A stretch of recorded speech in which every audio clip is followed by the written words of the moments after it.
नमस्कार, सुस्वागतम, वेलकम। मैं निधि शिमाली आपके अपने इस YouTube चैनल में आप सभी का स्वागत करती हूँ। आज मेष राशि का जून माह का मासिक राशिफल लेकर उपस्थित हुई हूँ और इस वीडियो के दौरान मैं आपको बताऊंगी इस माह में आने वाले विशेष व्रत और त्योहारों के बारे में, ग्रह गोचर की स्थिति के बारे में, जिसमें सूर्य और बुध विशेष रूप से इस माह राशि परिवर्तन करने जा रहे हैं। वहीं मासिक राशिफल के दौरान आपको मैं बताने वाली हूँ कि आपके राशि स्वामी की स्थिति कैसी रहेगी, साथ ही अन्य ग्रहों की स्थिति कैसी रहेगी। इस माह आपके राशि स्वामी नीच के होकर विराजमान है, जो कि इतने अच्छे इफेक्ट नहीं देंगे। वहीं आपके कर्मेश और लाभेश की स्थिति बहुत ही अच्छी रहने वाली है। भाग्येश और खर्च भाव के स्वामी इस समय पीड़ित हो रखे हैं, साथ ही शनि की तीसरी दृष्टि उन पर पड़ रही है। तो इन सभी चीज़ों के बारे में विस्तृत व्याख्या इस वीडियो के दौरान मैं आपके लिए करने वाली हूँ। तो शुरुआत करते हैं इस वीडियो की। सबसे पहले जान लेते हैं व्रत और त्योहारों के बारे में। 4 जून को ज्येष्ठ मास की पूर्णिमा का व्रत किया जाएगा और ज्येष्ठ मास अपने आप में बहुत ही पवित्र मास माना जाता है। इस दिन, इस माह में दान पुण्य का अपना विशेष महत्व रहता है। 14 जून को योगिनी एकादशी आ रही है। 18 जून को आषाढ़ मास के अमावस्या तिथि आ रही है और 29 जून को देवशयनी एकादशी मनाई जाएगी और इसके पश्चात 4 माह तक देवता शयन के लिए चले जाएंगे। ये देवताओं के शयन काल के प्रारंभ होने का समय रहेगा। अब बढ़ते हैं आगे और जान लेते हैं कि इस माह ग्रहों की स्थिति आपके लिए क्या विशेष लेकर आ रही है। तो सबसे पहले ग्रहों के राजा सूर्य की बात करते हैं, जो कि वर्तमान में अपनी सम राशि वृषभ में विराजमान है और 15 जून को अपनी मित्र राशि मिथुन में प्रवेश कर जाएंगे। वहीं बुध ग्रह की बात करें, जो कि इस माह में 2 बार राशि परिवर्तन करने जा रहे हैं।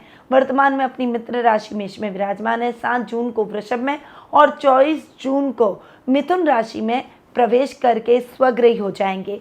मंगल ग्रह की बात करें, जो कि आपकी राशि स्वामी भी है, तो वे इस पूरे माह अपनी नीच की राशि कर्क में विराजमान रहेंगे, जिसके इफेक्ट आपको अच्छे नहीं देखने को मिलेंगे।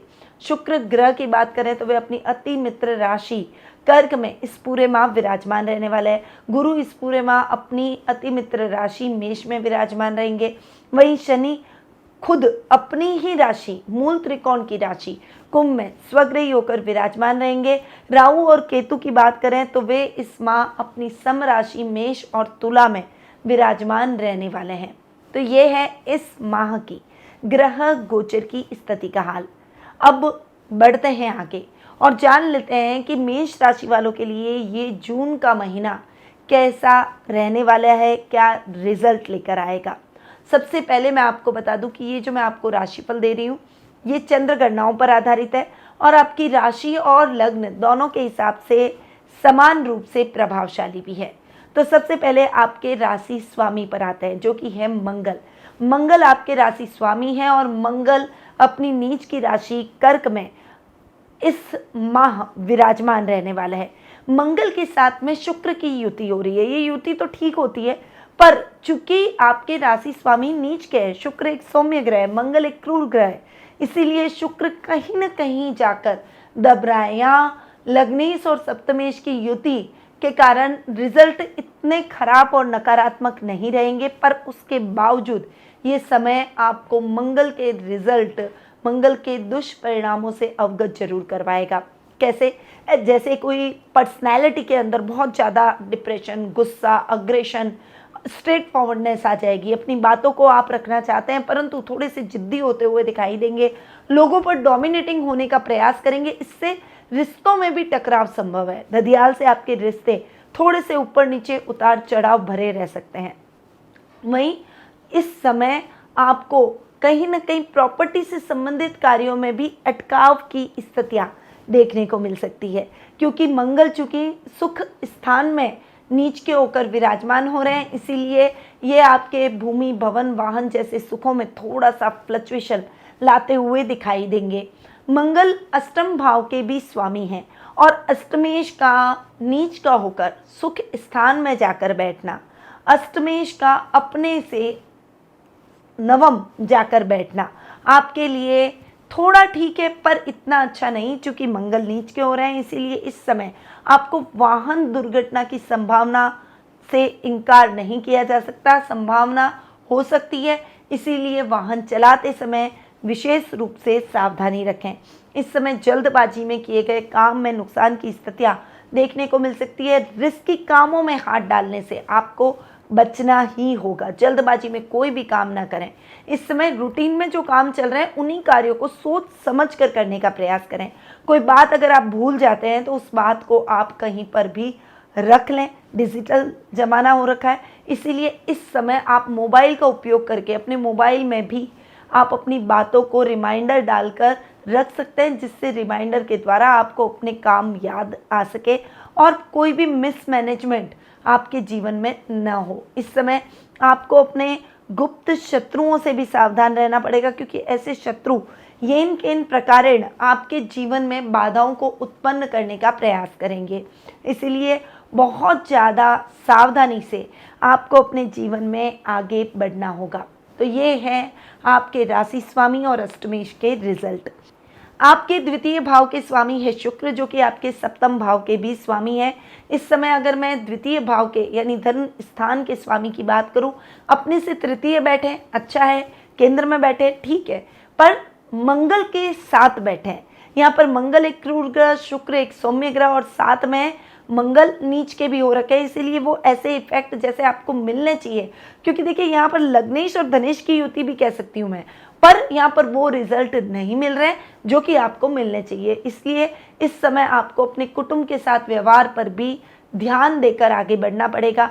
आप बहुत ज़्यादा स्ट्रेट फॉरवर्ड होकर या अपनी बातों को एकदम डोमिनेटिंग तरीके से नहीं रखें। इस समय जितना शांति से आप अपने मुद्दों को सुलझाएंगे उतना ही ज़्यादा आप अपने जीवन में भी सफलता प्राप्त करेंगे। थोड़ा सा लीनियंट होकर, थोड़ा सा विनम्र होकर चलेंगे, उसी में ही आपको फ़ायदा है। वर्क प्लेस पर आपके मेहनत का क्रेडिट कोई और ले जा सकता है। आपको जो अपॉर्चुनिटी मिल सकती है वो अपॉर्चुनिटी किसी और के हाथ लग जाएगी, जिससे थोड़ा सा आप दुखी होते हुए, निराश होते हुए दिखाई देंगे। परंतु ये चक्र है, चलते जाना है, परंतु आपकी मेहनत का फल आज नहीं तो कल आपको जरूर प्राप्त होगा। इसमें आप अपने घर की महिलाओं को प्रसन्न करने का प्रयास जरूर करेंगे, पर कभी कभी उनके साथ मतभेद भी होते हुए दिखाई देंगे। छोटे भाई बहनों की शादी सगाई को लेकर आप थोड़े से चिंतित हो सकते हैं। अब शुक्र चूंकि आपके सप्तम भाव के स्वामी है, सप्तमेश अपने से दशम जाकर बैठे हैं, परंतु यहाँ पर शुक्र बैठे हैं नीच के मंगल के साथ, तो इसलिए शुक्र प्रभावित हो सकता है। इस समय लाइफ पार्टनर के साथ तोल मोल कर चलें, किसी भी बात को लेकर बहस ना करें, क्योंकि सप्तम भाव में केतु भी बैठे हैं जो कि यहाँ इस स्थान को थोड़ा सा डिस्टर्ब करते हुए दिखाई देंगे। इस समय पार्टनरशिप में किया गया कार्य खंडित हो सकता है, उस कार्य में सफलता नहीं मिलेगी और पार्टनरशिप टूट सकती है, इसीलिए थोड़ा सा केयरफुल होकर चलें। इस समय सावधानी के साथ आप जो भी कार्य करने जाएंगे उसमें ही आप अच्छी सफलता की प्राप्ति कर पाएंगे।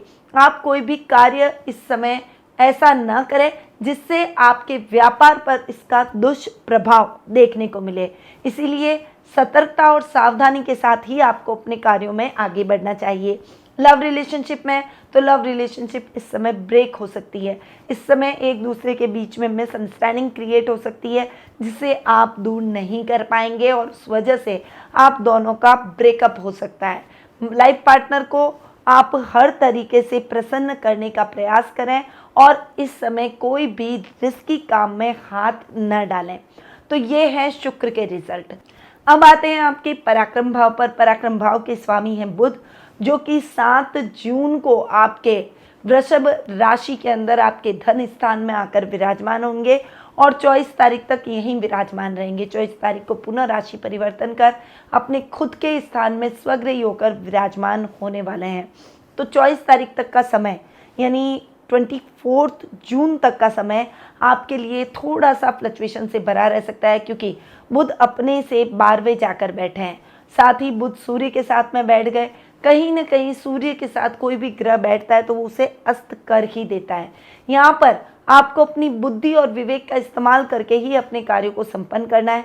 राजनीति से जुड़े हुए नेताओं को आप कोई भी इम्पोर्टेंट काम करने जा रहे हैं तो वो 24 तारीख के बाद ही करें, उससे पहले ना करें। इस समय आपको अपने छोटे भाई बहनों का पूरा साथ और सहयोग देखने को मिलेगा। उनकी मदद से आप अपने कार्यों को द्रुत गति से संपन्न कर पाएंगे और आपका कॉन्फिडेंस लेवल इस समय स्ट्रांग रहेगा। पर इस समय फिर भी थोड़ा सा स्ट्रगल का माहौल बन सकता है। 24 जून के बाद यानी 24 जून के बाद में समय आपके लिए बहुत ही फेवरेबल आ जाएगा। इस समय आप जनता के प्रिय बनते हुए दिखाई देंगे। इस समय आप अपनी लेखनी से भी प्रसिद्धि हासिल कर सकते हैं। मीडिया या पत्रकारिता से अगर आप जुड़े हुए हैं तो निश्चित रूप से आपको परिणाम अपने मन मुताबिक प्राप्त होते हुए दिखाई देंगे। और सूर्य बुध का बुधादित्य योग का लाभ भी इस घर में यानी पराक्रम भाव में आपको मिलता हुआ दिखाई देगा। अब आते हैं आपके रोग भाव पर, क्योंकि रोग भाव के स्वामी भी बुध है और बुध अपने से नवम जाकर बैठ रहे हैं। जब 7 जून को बुध चेंज होकर अपने से नवम जाकर बैठेंगे और 24 जून तक बुध यहीं रहेंगे, तो इस समय नर्व सिस्टम, याददाश्त से संबंधित प्रॉब्लम होना या फिर बाल झड़ने की समस्या उत्पन्न होना, वात पित्त की प्रॉब्लम होना, अगर ऐसी प्रॉब्लम्स आपके जीवन में चल रही है तो ऐसी प्रॉब्लम्स में आपको बहुत अच्छा रिलीफ मिलेगा। स्वास्थ्य लाभ की पूर्ण संभावना बनी हुई है। वहीं अगर आप अपने शत्रुओं से परेशान हैं तो ये समय आपको अपने शत्रुओं से मुक्ति दिलवा देगा। आप अपने कार्यों को सजगता से करेंगे। कोई पैसा फंसा हुआ है तो वो पैसा आपको पुनः प्राप्त हो जाएगा। अगर बैंक का लोन आपने ले रखा है तो वो लोन भी इस समय चुकता होता हुआ दिखाई देगा। उसके बाद में बुध अपने से दशम चले जाएंगे और 24 जून के बाद का समय आपके लिए और भी उत्तम परिणामदायक रहेगा। इस समय आपके विरोधी समाप्त हो जाएंगे। आपको रुपए पैसे से संबंधित कार्यों में निश्चित रूप से विशेष सफलता के योग बनेंगे। तो बुध के रिजल्ट आपको इस माह ओवरऑल बहुत ही अच्छे देखने को मिलेंगे। अब आते हैं आपके सुख स्थान पर। सुख स्थान के स्वामी हैं चंद्रमा, जो कि फ्लक्चुएट होते रहते हैं, पर सुख स्थान में शुक्र और मंगल की युति आपके सुखों को थोड़ा सा फ्लक्चुएट कर सकती है, क्योंकि यहाँ मंगल है नीच के और नीच के मंगल के साथ में शुक्र बैठे हैं, तो वे अपने अच्छे इफेक्ट को भी नहीं दिखा पाएंगे। वहीं मंगल के इफेक्ट बढ़ सकते हैं। इस समय आपके भूमि, भवन, वाहन जैसे विवाद बढ़ सकते हैं। इस समय प्रॉपर्टी से संबंधित कोई भी लेन देन का कार्य अगर हो सके तो अवॉइड जरूर करें। इस समय आप सजगता से आगे बढ़ें। अपने कार्यों में सफलता प्राप्ति के लिए आपको दुगनी मेहनत करनी होगी, तभी आप अपने लिए फेवरेबल परिणामों को प्राप्त कर पाएंगे। माँ के साथ वाद विवाद की स्थितियों से भी आपको मुक्ति मिल जाएगी। अब आते हैं आपके पंचम भाव पर। पंचम भाव के स्वामी हैं सूर्य, जो कि आधे माह तक तो आपके धन स्थान में जाकर बैठेंगे और 15 जून को सूर्य आ जाएंगे आपके पराक्रम भाव में। तो सूर्य की अगर मैं बात करूं तो सूर्य आपके पंचमेश हैं और पंचम भाव के स्वामी अपने से दशम जाकर विराजमान हो रहे हैं। यहाँ पर सूर्य का अपने से दशम जाकर बैठना बहुत ही अच्छा आपके करियर में आ रही बाधाओं को दूर करेगा, आपको सफलता दिलवाता हुआ दिखाई देगा। इस समय आपको संतान की तरफ से शुभ समाचारों की प्राप्ति होगी। फिर उसके बाद 15 जून को जब सूर्य आपके एकादश भाव में आ जाएंगे, पराक्रम भाव में बुध के साथ युति करके बैठेंगे, तब पंचमेश और पराक्रमेश की युति आपके लिए बहुत ही शानदार परिणामों को उत्पन्न करने वाली होगी। इस समय आपकी डिसीजन मेकिंग स्ट्रांग रहेगी, आपकी लीडरशिप क्वालिटी में वृद्धि होगी और अगर आप राजनीति में हैं तो निश्चित रूप से कोई बड़ा पद आपको इस समय मिलता हुआ दिखाई देगा। वहीं इस समय छात्रों को जो इलेक्ट्रॉनिक इंजीनियरिंग कर रहे हैं या फिर मेडिकल के स्टूडेंट्स हैं, उनके लिए ये समय बहुत ही अच्छा रहने वाला है। साथ ही ये समय आपके कार्यों में आपको द्रुत गति से सफलता दिलवाएगा। लक्ष्य प्राप्ति में आ रही बाधाएं समाप्त हो जाएगी। तो ये है सूर्य के रिजल्ट। अब आते हैं आपके भाग्य स्थान पर। भाग्य स्थान की अगर मैं बात करूं तो भाग्य स्थान के स्वामी हैं गुरु, जो कि आपके खर्च भाव के भी स्वामी हैं। गुरु की स्थिति बिल्कुल अच्छी नहीं है, क्योंकि गुरु बैठे हैं राहु के साथ, चांडाल योग का निर्माण कर रहे हैं। वहीं शनि की तीसरी दृष्टि भी गुरु और राहु पर पड़ रही है। अब यहाँ पर राहु को शनि से पावर मिल रही है, पर गुरु चूंकि एक सौम्य ग्रह है और शनि की दृष्टि अगर गुरु पर पड़ेगी तो उसके रिजल्ट भी इफेक्ट होंगे। इसीलिए इस समय आपको गुरु के रिजल्ट इतने अच्छे नहीं मिलेंगे। हालांकि भाग्य अपने से पंचम जाकर बैठे हैं, पर चूंकि वो पीड़ित है इसीलिए जैसे रिजल्ट आपको चाहिए वैसे आपको प्राप्त नहीं होंगे। सामाजिक मान सम्मान में जरूर बढ़ोतरी होगी। धर्म कर्म के कार्यों में आपकी रुचि बढ़ेगी। धार्मिक अनुष्ठान आप अपने घर में भी कर सकते हैं या फिर अपने परिवार के साथ कोई धार्मिक स्थल की यात्रा भी आप करते हुए दिखाई देंगे। हायर एजुकेशन से जुड़े हुए छात्र इस समय जितनी अधिक मेहनत करेंगे उतने ही परिणामों को प्राप्त कर पाएंगे, परंतु आपको मेहनत को दुगना तिगुना चौगुना करना है। इस समय आपको मेहनत करते समय थकना नहीं है, क्योंकि थकना मना है। इसीलिए इस समय आप जितनी अच्छी मेहनत करेंगे उतने ही आपको परिणाम अपने मन मुताबिक प्राप्त हो सकेंगे, वरना आप अपने मन मुताबिक परिणामों से वंचित रह जाएंगे। अब गुरु चूंकि आपके खर्च भाव के भी स्वामी हैं, खर्च भाव का स्वामी अपने से एक घर आगे जरूर बैठा है, पर राहु के साथ पीड़ित और शनि की तीसरी दृष्टि, इसीलिए इस समय आपको अपने खर्चों को भी बैलेंस करके चलना होगा। अनर्गल खर्चों से भी आपको बचना होगा, क्योंकि ये खर्चे आपके जीवन में और अधिक समस्याओं को उत्पन्न कर सकते हैं। इस समय वर्क प्लेस पर भी आपको अपने सहकर्मियों के साथ में तालमेल बनाकर अपने आगे बढ़ना होगा, वरना इस समय आपके सहकर्मियों के साथ तालमेल बिगड़ा और बॉस की नाराजगी आपको झेलनी पड़ सकती है। अब आते हैं आपके कर्म और लाभ भाव पर। देखिए, कर्मेश और लाभेश आपके शनि हैं, जो कि लाभ भाव में स्वग्रही होकर बैठे हैं। लाभ भाव लाभ स्थान यानी कुंभ राशि शनि की मूल त्रिकोण की राशि है, इसीलिए इस समय शनि के रिजल्ट आपको अच्छे देखने को मिलेंगे। आपके काम काज में तेजी आएगी, नौकरी पेशा लोगों को प्रमोशन मिल सकता है। जो गवर्नमेंट जॉब की तैयारी कर रहे हैं उनके लिए ये समय बहुत ही अच्छा है, मनवांछित परिणाम आप इस समय प्राप्त कर पाएंगे। पर इस समय अगर आप व्यापार कर रहे हैं तो व्यापार में कुछ उतार चढ़ाव आपको देखने को मिल सकता है। हैंडीक्राफ्ट और इंपोर्ट एक्सपोर्ट से संबंधित जो लोग व्यापार कर रहे हैं उनको डिसीजन मेकिंग स्ट्रांग रखनी होगी और सोच समझकर डिसीजन लेना होगा। जल्दबाजी में कोई भी निर्णय आपके लिए नुकसानदायक साबित हो सकता है। लाभेश अपने ही घर में स्वग्रही होकर बैठे हैं, इसलिए शनि के रिजल्ट लाभ भाव के हिसाब से शानदार और सर्वोत्तम देखने को मिलेंगे।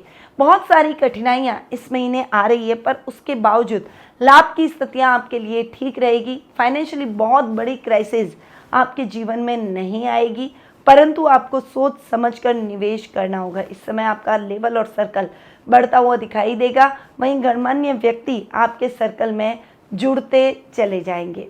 तो ये है मेष राशि वालों का जून माह का मासिक राशिफल। अब आते हैं कुछ शुभ तिथियों पर कि कौन सी तारीखें आपके लिए शुभ और कौन सी अशुभ रहने वाली है। तो 4 से 6 तारीख, 8, 13 से 15 तारीख, 17, 22, 23 और 26, ये सभी तारीखें आपके लिए शुभ रहने वाली है। वहीं अशुभ तारीखों के बारे में यानी अनलकी डेट्स के बारे में भी जान लेते हैं।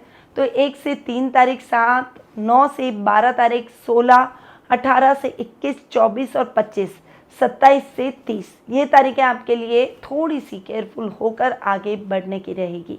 अब आते हैं आपके शुभ रंग पर। आपको इस माह कौन सा कलर पहनना चाहिए। तो फिरोजी कलर आपके लिए बहुत ही लकी रहने वाला है। इस रंग के कपड़ों का उपयोग आप ज़्यादा से ज़्यादा बार कर सकते हैं। अब आते हैं इस महीने के उपायों पर कि आपको इस महीने उपाय क्या करने चाहिए। तो राहु यंत्र को पूजा कक्ष में स्थापित कर उसकी पूजा आराधना करें। भगवान हनुमान जी को सिंदूर आदि वस्तुओं से श्रृंगार कर मंगलवार के दिन आप उनके दर्शन जरूर करें। गौ सेवा और गौशाला में चारे की व्यवस्था करें। गाय को उड़द और गेहूं की मिक्स चपाती 100 ग्राम गुड़ के साथ बुधवार और शनिवार को जरूर खिलाएं। मंगलवार के दिन हनुमान चालीसा या बजरंग बाण का पाठ करना न भूलें। तो ये कुछ उपाय हैं जो कि आपको इस माह जरूर करने चाहिए। अब ये उपाय तो मैंने बताया आपके खुद के गोचर की स्थिति के आधार पर यदि आप अपनी जन्म कुंडली के माध्यम से कुछ पता लगाना चाहते हैं, जैसे आपके इष्ट देव कौन से हैं, आपको व्यापार करना चाहिए या नौकरी के योग हैं, संतान प्राप्ति के योग हैं या नहीं, व्यापार में यात्रा करनी चाहिए या नहीं करनी चाहिए, किस दिशा में यात्रा करें, लकी कलर, लकी नंबर या फिर लकी स्टोन आपका कौन सा है, या फिर और भी कोई प्रश्न आपके मन में चल रहे हैं, तो आप टेलीफोनिक अपॉइंटमेंट और पर्सनल मीट के माध्यम से मुझसे जुड़ सकते हैं। स्क्रीन पे जो नंबर दिए गए हैं वहाँ आप कॉल करके या व्हाट्सएप करके संपर्क कर सकते हैं, या फिर मेरी वेबसाइट panditnmshimali.com पर जाकर भी अपना अपॉइंटमेंट बुक करवा सकते हैं। अब मैं अपनी वाणी को यहीं विराम देती हूँ। स्वस्थ रहिए, व्यस्त रहिए, मस्त रहिए और हमेशा मुस्कुराते रहिए। जय श्री राधे कृष्ण।